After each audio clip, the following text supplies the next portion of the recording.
When looking for the king of podcasts, you're at the wrong channel. Well, excuse me!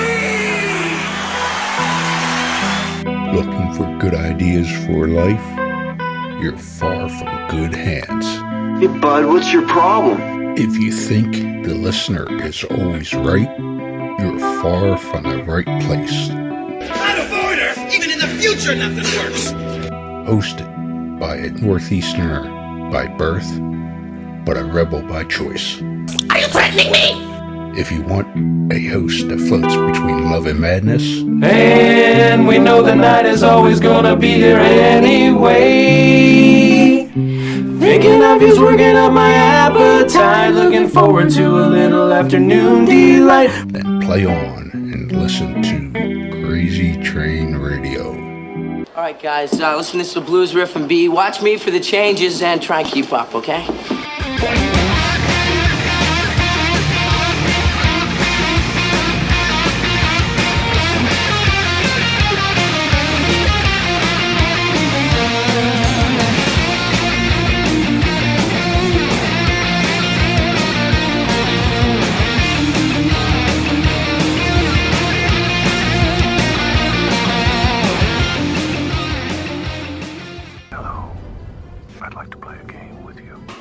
Within the gaming world, there are your general gamers, but then there are those that enjoy the dark underbelly of gaming. If you're one of those that enjoy the dark underbelly of gaming, we certainly got the place to send you.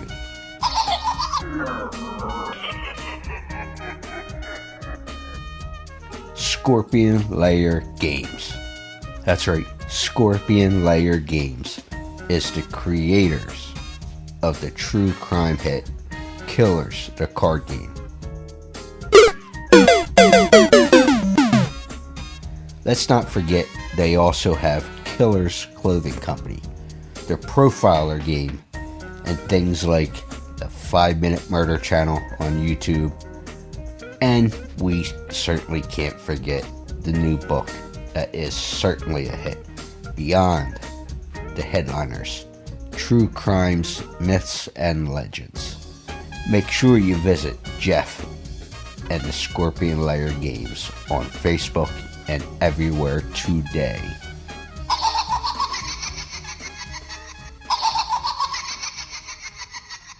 Hey folks, it's your least favorite host in the podcast world, Croc, Jonathan Steele. And boy, do we have a good one for you today.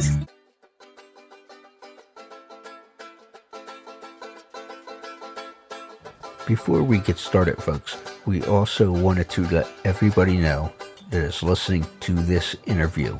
It is being recorded on the D&D Fitness Apparel line. D&D Fitness Apparel is a Memphis-based comedy and clothing startup brand that is helping you reclaim the quality gym wear that you want to have on, but also does all the talking for you because you want to be comfortable while you are there to Pump you up. Feel free to visit them at dndfitapparel.com.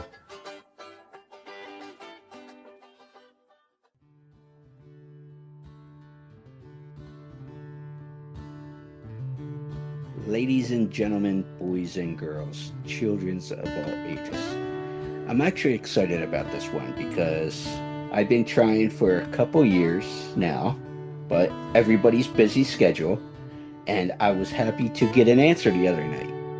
And thank you, IMDb Pro. Oh, wait, never mind. I'm not going to say that because they don't pay me to say that, but just kidding. But no, I got a response, and she said, let's do it. So most people know her from Day of the Dead, the 80s classic that was George A. Romero's third act, I guess you can call it, with the Dead trilogy, as it's called online. Damn interweb. But Lloyd Caldwell, how are you doing? I'm good. very good. I'm happy to be here.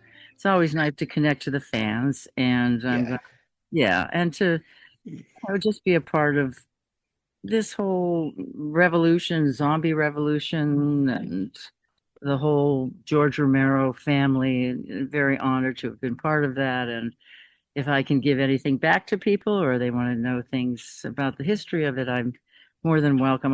We do get busy. Everybody gets busy. So Yeah, that's life. it's like, oh, and now that it's the 40th anniversary of Day of the Dead, I mean, I'm getting.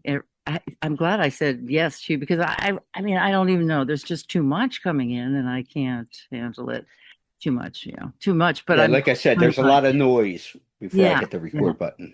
Right. And a lot of requests and speaking of, I didn't click with me with the 40th anniversary there, but yes, that's true. And I believe a couple of you were just at Chiller Theater in Jersey, North Jersey. We were for a reunion. You, Terry, who else was there? Charlotte. He played McDermott. The three of us. Terry was John. I was Sarah, and McDermott. Was Jarlath. There were three of us are very close friends too. Very close friends. Yeah. Well, it's funny. I was starting to say before we had that little glitch there. We actually ran into each other briefly and said hello at Scarefest in Lexington. Oh, okay, that was a while ago. Well, that was like what, maybe 23, something like that. Right. Mm-hmm. And we had just did a watch party of Day of the Dead, and I was helping out another guest. It was a last minute deal, but so it was like Sunday morning. We crossed paths in the aisle, and I made it a point to come over and say hello because obviously I knew who you were, and you were nothing but sweet. So, wow, thank you. You're sweet. Most people are sweet.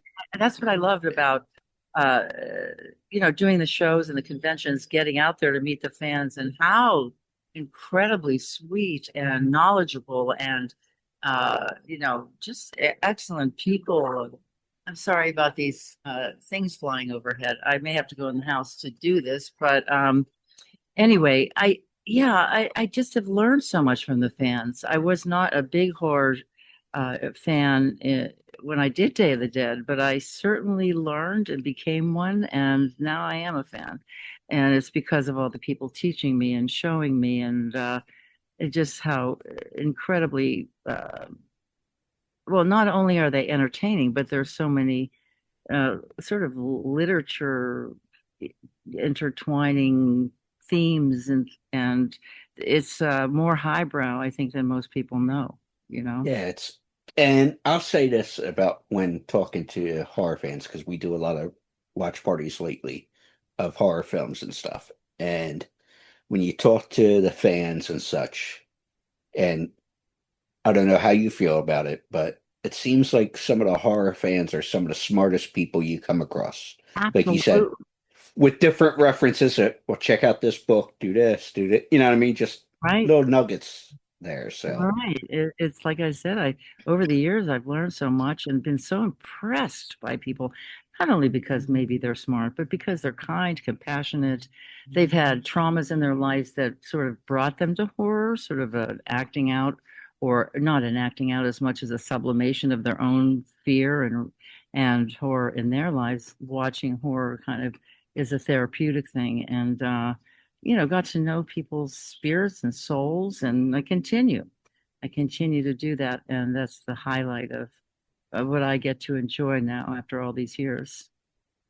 And with that, and I guess this has the personal tie to this as well, do you feel like you've come full circle with where you're at in life? Because you grew up in Pittsburgh, your dad, Bill Caldwell, was one of actually the first horror hosts in the country. That's right. Chilly Billy. Obviously, I know after college, we'll get into all that. You went to New York, but now you are back in the Pittsburgh, Western Pennsylvania area. Right. So you had your family, your husband's from that area, the whole bit. So do you feel like you've come full circle, that you're where you're supposed to be at this moment? Well, I feel grateful for where I am. Let's put it that way. I have been in Pittsburgh for a while. We came back to raise our children. In fact, when Day of the Dead took off, and there were a lot of things taking off in my career at that point, and I had done everything like Broadway, off Broadway, TV, night TV, day TV. I had done a lot of work, theater work across the country. And at that point, after Day, things were revving up, and I wanted to be a mother. I just did not know how I was going to be able to do both and have a high power career at that time in 87, say 85, 6, 7. And so that's when we decided to move back to Pittsburgh then. And now it's funny because my son lives in Brooklyn and Williamsburg with his wife and 2 kids, and my daughter lives in New York, and because they were born in the city, and we also have an apartment in New York, so we're back and forth a lot, so it's the best of both worlds, And it's funny because we were exchanging emails, just talking somatics last night, and you mentioned, so I had to do a little digging as I was watching TV laying in bed. You mentioned about your son, who is a producer and such, and won some awards, etc. And I didn't know he was involved with The Last Dance, the documentary on the Bulls that came out during COVID. So, yeah, he was the main producer with Jason Hare. Yes, that was their show. There were other producers on it, but Jake did the work. And yeah, a lot that of was people. his baby, essentially, professional Yeah, baby. yeah. Well, he came out of HBO Sports. Jake put in the time there, and did he? I saw you do some wrestling things. He did Andre the Giant. Oh, absolutely great documentary, Wasn't that Andre. good? Yeah, he did that one, and he did one on Stone Cold Steve Austin. He's done a lot of work, but he has won Emmys before. But The Last Dance, because it was so good, and it was during the pandemic, and a lot of people watched it. It was so highly regarded, and since then, Jake is directing now. He directed. There's something on Netflix right now. I think it's Netflix. It's called Court of Gold, and it's about the Olympics, behind the scenes at the Olympics this past summer in Paris. And it's also great. He's done things that are not sports and won Emmys and Yeah. Peabodys and things, but he's very talented. He's young. He's only 37. He's a wonderful person, as is my daughter, who's also very talented. And I have a great family, and I'm glad that they became my priority when you know, raising them. Well, I just wrote down Court of Gold because most people actually put things on their phones. I actually still use pen and paper. Oh, that's good. I do too sometimes. Yeah. So, but you mentioned well, let me ask this because I usually ask this towards the end, but since we're there, we'll go there. Would you say your kids are your lasting legacy? Oh, for sure. They're my masterpiece. My husband and Yeah. I call them our masterpieces. Yeah, Right absolutely. on. And Yeah, because we're very close family. you can have all the Emmys, all this, all that, but you know, it's the personal relationships that would be people's lasting, I think. Absolutely. It is because I was a hospice volunteer for about 15 years on a unit here in Pittsburgh.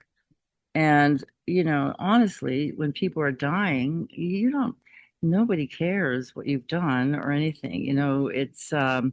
It truly is all about love and family and people that don't have family, which was sad, but we got to step in at that point. It's really what matters. And I'm old enough now to look back on my life, and just feel such gratitude for all the different, twists and turns and opportunities that I've had. I think once an artist, always an artist. And I approached acting as an art form in the day. I went to It is. Carnegie Mellon. Yeah, Carnegie Mellon University, which is a really good theater school. And when you graduate from there, you're pretty much, we started with 50 kids and we ended up graduating 11. So it was very rigorous. And when you get to New York, you're very well trained, and people know that going into an audition. So I was lucky in the first 6 months, I got onto a soap opera, The Edge of Night. So I started working as soon as I got out of college, which was a gift and a blessing, and I guess what was supposed to be. And I learned a lot Yeah. on those. Yeah. Hmm. And it goes back to what Garth Brooks documentary I watched on A&E. And Lori can see what I'm doing, but I think she'll get where I'm going with this. Because the video won't be out there. It's a blessing and a curse, Uh-huh. Yeah. if that makes sense. Yes, it does. Yeah. Yeah. Right. But I pulled this down as you were talking about the documentaries your son did as well and has done. The Andre documentary, by the way, is based on this book The eighth with wonder of Pat, the world. Pat and the Richard Bert, as we like to call him, because I suck at French and I don't want to be disrespectful, but those guys were it was this book that led to the documentary and all that fun stuff. So ECW Press, if folks want to see that. Oh wow. But yeah, I'll get you a copy. I think I got a cut. We'll figure that out later if you want to see it. But I know, obviously, growing up in the Pittsburgh area and stuff, and it'll be the last wrestling thing related. I'm sure you, and because of Dad being a local celebrity and stuff, growing up, I'm sure you came across like guys like Larry Zbyszko, Bruno. Oh, Bruno. That's friend. Yeah. Yeah. I'm trying to think. Crusher Lazowski, Jumping Johnny DeFazio, the Killer Crusher, the Crusher. Yeah, from Milwaukee. But there's another gentleman I'm trying to think. It was Italian out there as well. That was one of Bruno's best friends. Oh. It'll come to me, but but yeah, I'm sure you came across those guys. Oh yeah, my dad and Bruno were like on the phone in the evenings, like two old ladies, up till the day they passed. Really, that's how close they were. Yeah. Yeah, I've had the opportunity to talk to Bruno until he passed a few times, and that guy was a trip. And wasn't he? And I say that in a good way, but and I appreciate it about Bruno because he came from. He was still some of that old school that you don't see much anymore, especially in my generation. Yeah, no. If Bruno told you something, if I call him Bruno, how you doing, just to check in, nothing, on a person. Bruno, how's it going? Just want to say hello, how you doing, all that. But if he told you something, his word was gold. He was so honorable. He did not like what happened when Vince McMahon Jr. took over. I mean, and the steroids and the different things that happened there. Yeah. Mm-hmm. Well, Dominic DiNucci, was it Dominic DiNucci? Dominic was the one I was thinking of. Yes. Right. Yes. I could. Yeah, Dominic. And I should know. He trained guys I know, and it's like, yeah. Dominic, I'm sorry. We never interact, but sorry, buddy. Yeah, it was Dominic that I was thinking of. So. Yep. So let's see what else. My dad was like a local hero. My father, it was in the day when my dad was directed, produced. He was behind the scenes. He was in front of the camera. He had many shows, and the two shows that he was most known for is Studio Wrestling, and the second one, of course, was classic, is Chiller Theater. Excuse me, that started like in the late 60s, and it was so popular that Pittsburgh was the last market to put Saturday Night Live on. So George Romero would watch my dad with his friends at school, and he came to my dad and said, "I'm making this little movie.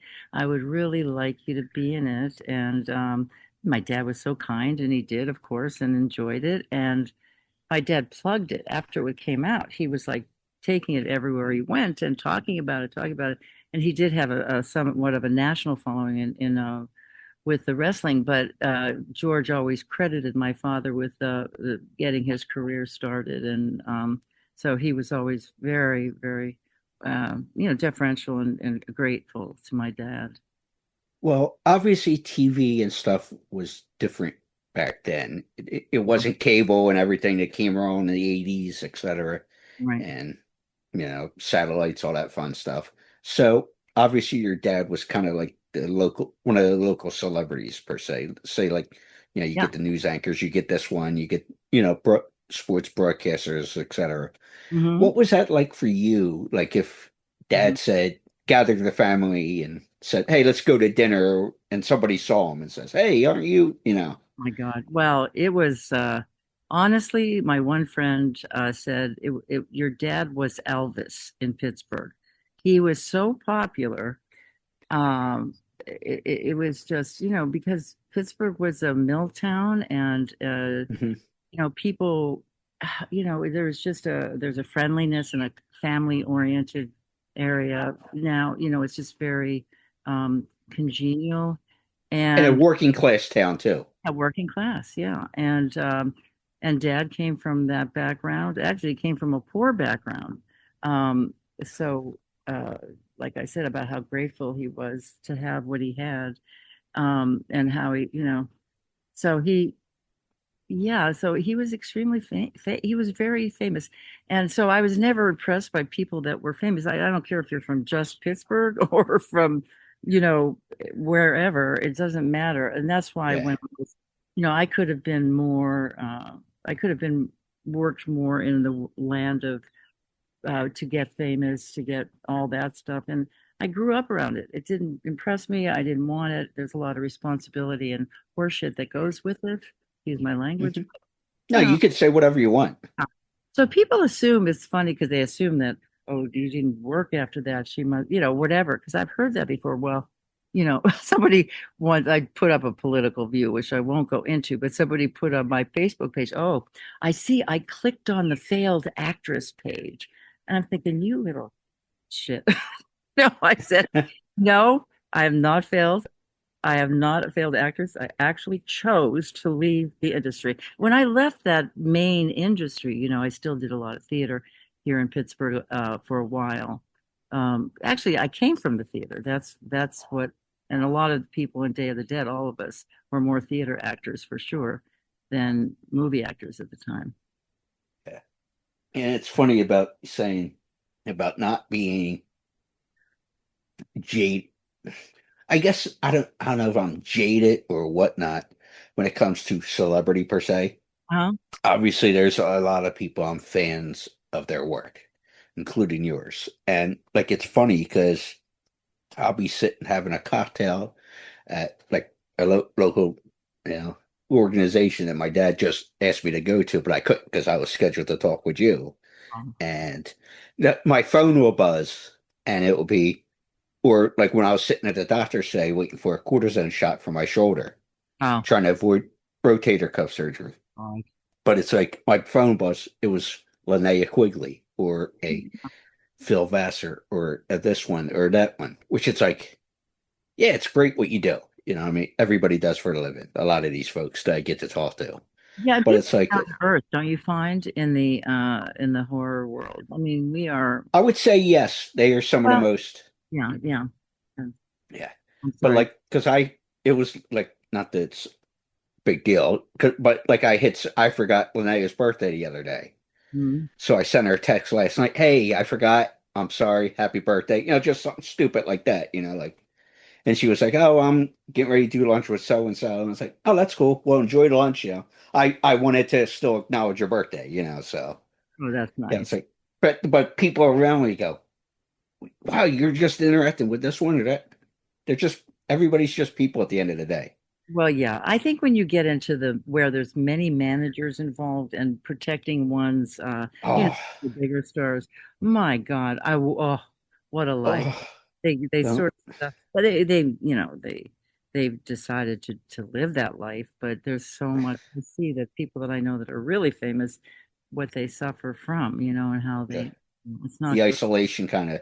Yeah, and just and it changes people. I mean, I even in people that I know that I've worked with that were famous, and I mean, I've met people that are not nice. They really Oh, buy the hype. They buy the hype. It's interesting to me. yeah, it's like obviously it's a nature of the beast with what I do in dealing with like management and PR and different folks. But luckily I've gotten to a point where I have a little more direct access in some cases, in some Mhm. like in the horror genre or this one or that, or in some music or whatever. And it's like I would have banged my head off the wall dealing with somebody's like because I reached out to did the formal thing with the manager for Oh, somebody. I'll leave names out because I don't want to embarrass them. That's not what that's about. Mm-hmm. But this manager's like, oh, well, we need $1,000 for this, 15 for that. Can I, excuse me, off, like, hey, Right. it's like, no wonder they're isolated. I mean, whatever, don't get me on that. It's like, really, like that. And you wonder, I'll put it this way. You wonder why they don't work. Because just for something simple, you want it, they wanted their 10%. Yeah. That makes sense. Well, It's like, and that's all it was about. They wanted their 10% cut of, Yeah, right. It's the dirty business. I hated the business of it. It's a dirty. That's why Day of the Dead always felt like was something we knew we had something special back then. It's George's. Even with not being a horror fan, you realized this was something. Yeah, well, yeah, we did because it was like a family, and we worked with George in a very intimate way, and we could have input. And like I said, we all came from the theater. George went to this Carnegie Mellon school I went to. We really the script was good, and he let us develop these characters that were more. People were kind of upset about that when it came out, that it was too character driven, but telling a story character driven.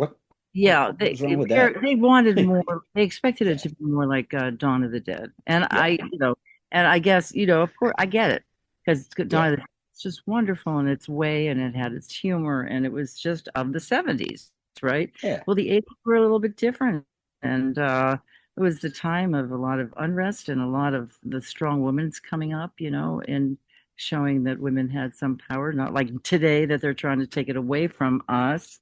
So don't get me going there, but it was, and we all really cared for each other and were very supportive of each other on set, working behind the scenes together, exploring the characters together and studying the characters. So there was an atmosphere of great appreciation for the work. And when it came out, we were so deeply disappointed that it wasn't accepted. It sort of just came, went, the end. And then years later, it started getting a rumble. And now it's a cult classic. Because going back to where we crossed paths, it's Scarefest. Right. I told you about what we did with a watch party, like even then you were like, really? You had an audience for that? Like you were generally surprised, right? But flattered. Yeah. You were right. Yeah. So I'm always surprised. I mean, now we're gonna go do. But like it gave you, when I told you, it gave you like a genuine, like it perked you up. You know what I mean? Like sure, it's nice to be appreciated. It's great. It's great. When you came on board, because George had seen you at a show in New York, a stage show. Right. And obviously George knew you from your dad, etc., and all that stuff. But rumor has it, because we know everything online is true, there was maybe 4 or 5 scripts floating around, because George was trying to figure out, all right, how do I want to tell this story? And mixer, zombies, the storytelling, the character development, just everything that goes into telling a story. Mm-hmm. Was there 4 or 5 scripts when you came on, or was he kind of locked in which direction? Yeah, I knew of one script. I had it, actually. That's the script I read. I gave it to a fan, and later on, and it's reproduced it, so it's probably out there. People can see it. But it was more about special effects, and the movie was so much more expensive to put together. And because of all the special effects, meaning explosions and that kind of, expensive stuff. So therefore he had to make it more, intimate kind of script, which was great for us. I mean, for the actor, it's great for us.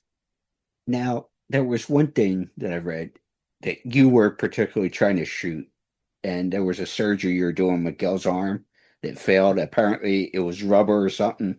So Tom Savini ended up making it wax, and it worked better.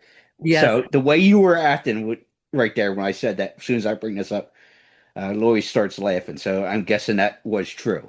Yes, that's true. And funny and pathetic in the sense that poor guys, they built that prosthetic, and and poor Tim, who played my boyfriend Anthony DeLeo, he was laying on the cold mine floor, and they dug a trench so he could put his arm behind him, so they could put Yeah. and he was freezing, and so, you set the shot up, and then you go down with the machete, and the real machete it was, and Yeah. it just bounced right off of it. And I wonder if they have that footage. It would be funny to see. So we all laughed well out, and then they made it out of wax, which of course did work. Yeah. The other thing that did not work at first was Was this the wall thing with you? yeah, it fell right on me, the whole thing. Oh, it's funny. Yeah, it wasn't anchor. I don't know what we thought, but there was such a force of all the hands coming through Yeah. that it just like fell on me, and they had to rebuild that, which is not cheap. Yeah. And Yeah. it's I consider, unless it's live like theater, it's a lot of, and people agree with this, it's hurry up and wait kind of thing. Oh, film. If film, TV, that's like, then you get, all right, we got that line. All right. Then it takes 4 hours to readjust the lights and this, and Yeah. you spend more. A lot of times you better bring a book or something with you to. Well, I was talking to somebody about this yesterday because, like I said, I always like to study other actors. I love film. I watch a lot of it, and I like to study, their techniques. And there's so many great actors out there now in film. It's unbelievable.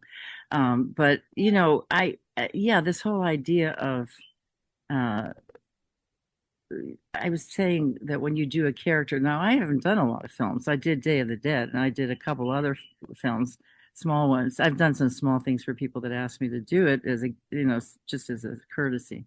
But what's interesting when you are in an emotional scene or a really big long scene, and you do take these breaks, you have to not rest completely. You have to find ways to keep yourself engaged and up in the character, and then you get on set. It's just a much more complicated, interesting medium to work in. With the theater, it's pretty cut and dry, and you become that character with weeks of work, and that character in and out. But the technique of acting in film was my first, and it was interesting. It was like a major part in the film. I mean, Sarah was pretty much in it all the time. Yeah. Well, whatever medium you were working in, are you able to, or did you find it difficult to separate yourself in terms of, okay, this is Lori, the mom, the wife, what we're dealing with now, compared to, okay, I'm Sarah, I'm this, I'm that, where you might have to be emotional, and you bounce all over the place because that's what the story entails for you to be. Are you able to separate that? Oh, sure. Yeah. I mean, you're a professional, so you do know how to do that. I mean, there are times where I think, well, for me, say on stage, I mean, you have developed this scene, a very emotional scene, whatever. You do pull on different techniques, especially if you're doing a long run of a play, right? Yeah. My one teacher, Jewel Walker, he was a mentor of mine. He used to say, it's not up to you to feel on stage. It's up to the people out in the audience to feel. So there's different approaches of how you would make that happen. But you're also the one giving them that reason to happy to sad. I mean, you're the one portraying that too, for them to have that emotion during the story. Yeah, yeah. And it's complicated when you break it down. And I kind of tend to ruminate on things and break them apart because I find it just fascinating. Look, once an artist, always an artist also. I couldn't not, when I didn't act anymore, I've always been a photographer, and I've had shows in photography that had different themes, and I've had gallery shows, and I wrote a book, and I think I'm gonna tell. Yeah, I'm gonna tell an offbeat tale of survival. It's on Amazon, and I did a lot of work, personal work in my life on. I was one of the early people to talk about childhood sexual abuse.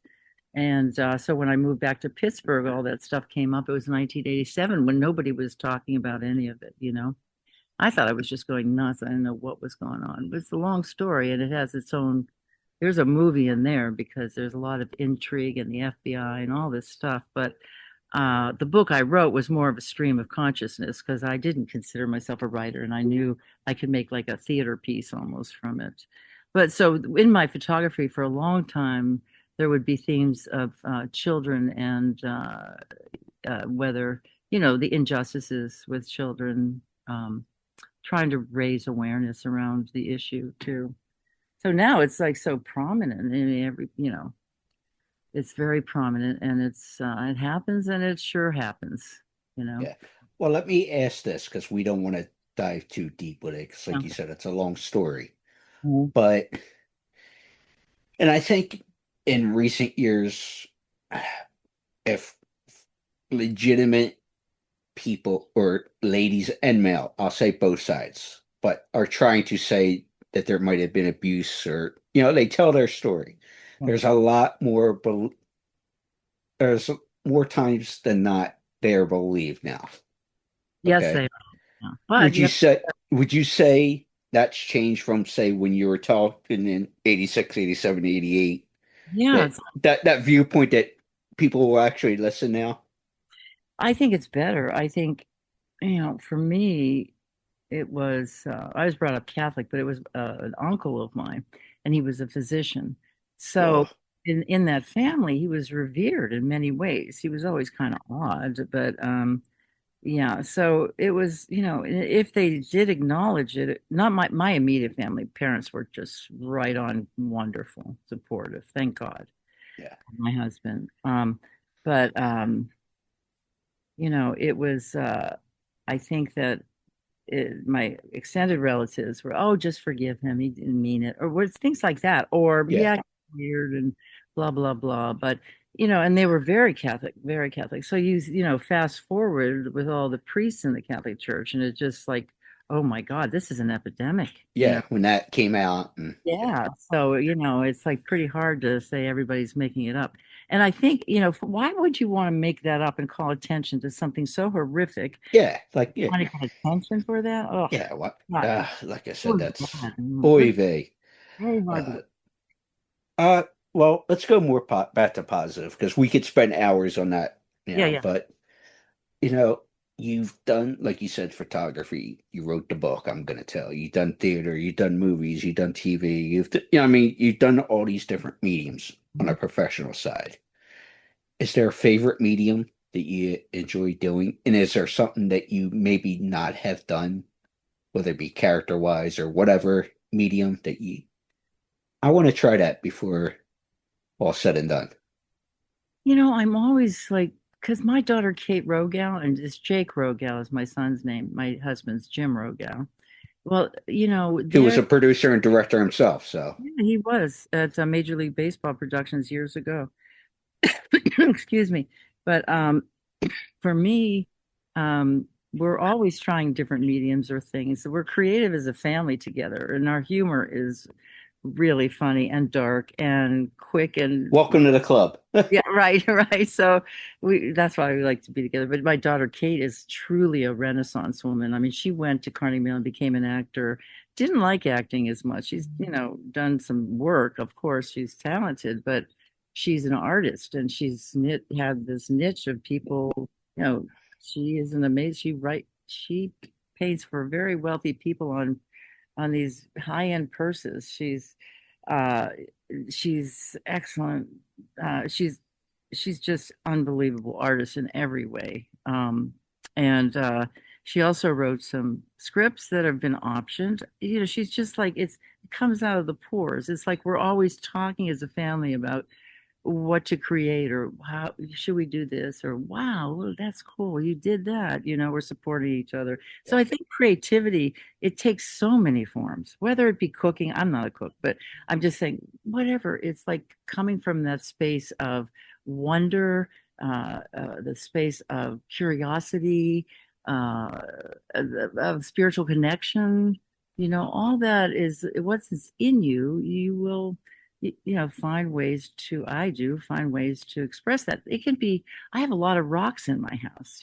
I love rocks because of the ancientness of them, and they're beautiful. And so I have built these little, cairns, little prayer, uh, uh, stacks, and I have rocks in different places. I'm always rearranging art. We have a lot of beautiful art that we've collected, and you know, it can be something somebody wrote on a piece of paper that is just something silly that could be have the most revered place in our family, in on the wall.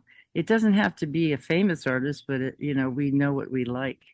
And And you just follow that in your heart and see where it takes you. Don't be afraid. If you don't think you can draw, try drawing anyway. If you don't think you're yeah, a writer, I'm not a writer. I wasn't a writer to write this book, but I had something to say. And I think it's just a matter of taking that chance. If you're feeling creative, pick up a paintbrush. You don't know. You don't yeah. know. It could be not, doesn't have to be professional, but it is an expression of who you are and what you want to say. And I'm glad you said it about appreciating rocks. And 9 times out of 10, I appreciate them. The 1 out of 10 I don't like are the ones in between my ears, but that's a Yeah, whole me nother. too. I got that too. Yeah, that's a whole nother story. But uh, like I said, you guys are creative as a family and stuff. But for your personal like check boxes or something, that I definitely want to say I did because I did all this other stuff. Yeah. Uh, I I just I am a sort of more of an observer than a creator at this point. Me, Okay, with my grandchildren, I there can you go. sit and watch my little grandson Noah and my little baby, 13-week-old Charlotte. Noah's was born on Halloween. How up, right? Yeah, and it's like for me, it's like watching like we were talking about masterpiece. I mean, I just sit there and laugh and watch their development, and I love teaching, and Yeah. humor, like I said, is so important to us. My little grandson has a humor of like a 30-year-old. I wonder where he gets this Yeah, from the right. way you describe the family. I can't figure it out. He is funny as hell. One time he was, Well, yeah, sorry, go ahead. oh, that's okay. No, no, it's okay. Now, I'm sure you'll let me know that story. Yeah. But I was curious to know as we kind of come full circle here. Mhm. You mentioned it's the 40th anniversary of Day of the Dead, Mhm. and I mentioned you guys were chiller and stuff. Do you have a lot of shows booked for the rest of the year, convention wise, or I try not. I don't do a lot of shows. I do like a few big ones every year. okay? Yeah. Um, yeah, I do a few big ones. Um, Okay. yeah. Well, let me put Could do this them out every there. weekend. Let's just say I could do You them. could Yeah. if you wanted to, but Yeah, yeah, yeah. got to be selective. Mhm. Well, as a collector myself, because I got stuff I was showing people last night during the viewing we did of a independent film. Mhm. Uh, is there something that really impressed you that came across your convention table, or is there something that kind of also shocked you? Like, I ain't messing with that. Even though they might be, Oh, appreciative of wanting to oh, have something signed, you know what I mean? yeah, There's right. stuff that a lot of people I talk to, they go, "Oh, well, that's great," whether it's art or this or that, or whatever, books. But Yeah, then there's no way in hell I'm touching that piece. No, right. thank No, you. I haven't had that. People have been respectful. I don't know. Maybe because I'm an old lady, but I don't know. No, I haven't had that, but I have seen incredible posters from around the world. It is huge in other countries. Yeah. And people bring things I have never seen. And that was George. We used to talk about that, the two of us. My God, did you see that beautiful drawing? Or I never saw that. Where'd that come from? The fact that Day of the Dead has inspired so many talented artists to paint, to make movies from. I mean, The Walking Dead basically came from um, the basically Greg Nicotero always says that it came from Day of the Dead, as a continuation of sorts. So it's very different, of course, but there are a lot of homage to Day of the Dead in there. And to inspire, to have a piece that is still inspiring. I have such beautiful art on my wall that people have sent me. I mean, these artists that are just brilliant, really. It's amazing. It's funny, and on that note, with some of the creative stuff that comes up, I was lucky enough, I guess a couple months ago, to have a drink with Robert Englund Mm. at a show in the Carolinas. Mhm. And Robert's, I don't know if you've ever met him or dealt with him, but Robert's a storyteller and can talk forever. And he was talking about, some of the cool things that come through his lines at shows, whether it be posters, artwork, etc. And I don't know how it is where it was time wise, but he was talking about, especially when he does shows overseas that he Mhm. was just recently doing, Mhm. he he'll go to the convention a little early Mhm. and kind of walk around like the vendors and the Yeah, different yeah. and like he's always impressed with like the artwork and just that. He said he'll joke and it drives his wife nuts. He would go with an extra bag because he'd end up buying stuff to bring home. Yeah. Oh, for sure. And I love supporting vendors. Yeah. yeah, We're a family, all of us. We're all a yeah, family.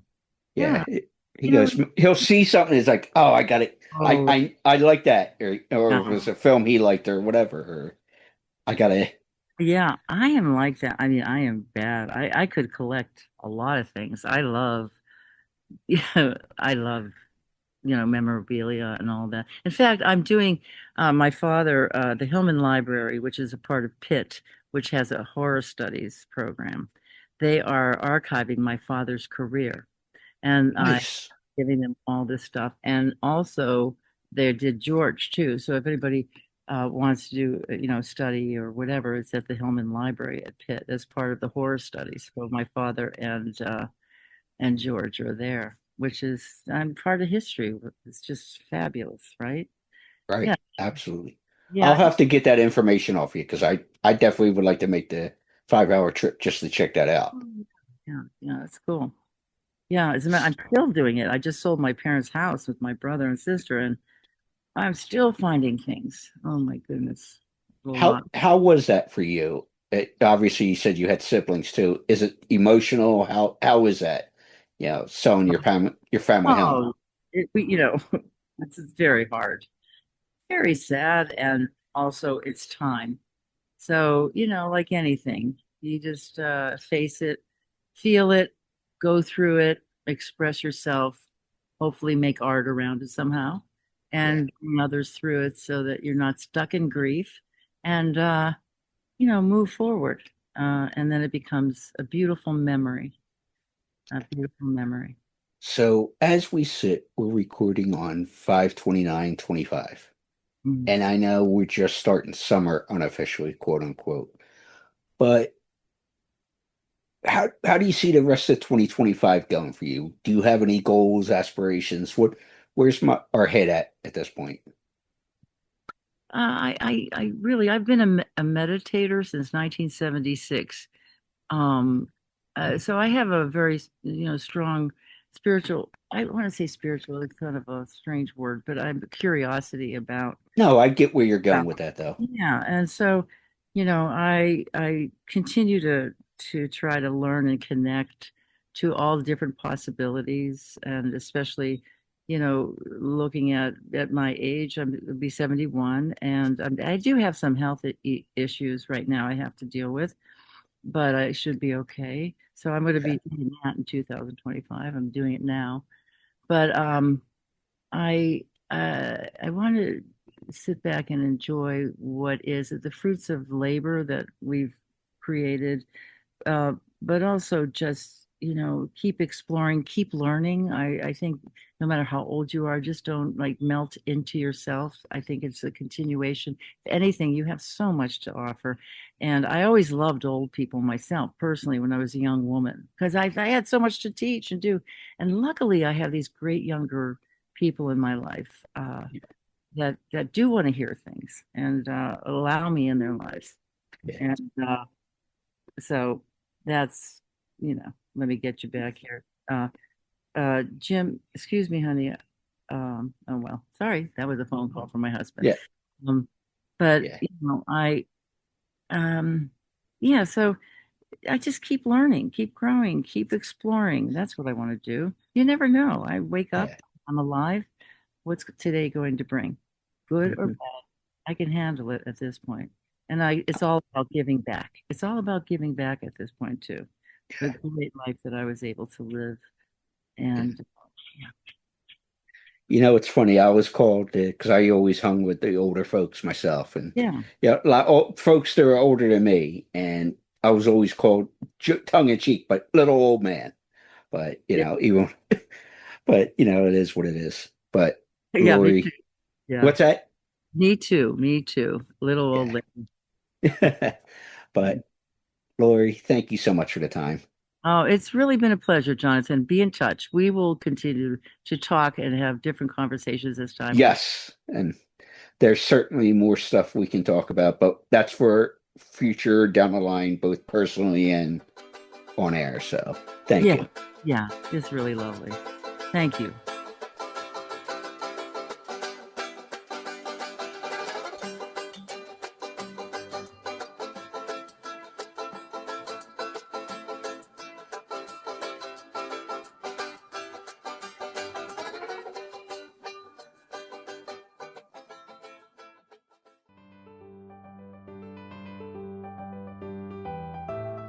Hey folks, looking for the ultimate destination for the nerd enthusiasts and collectors?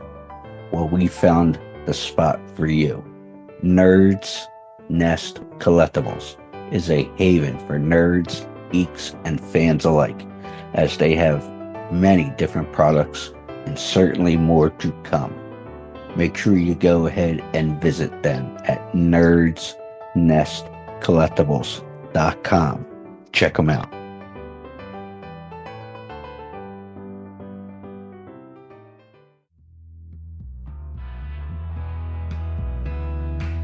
This is Eric Redbeard, and I've been listening to Crazy Train Radio.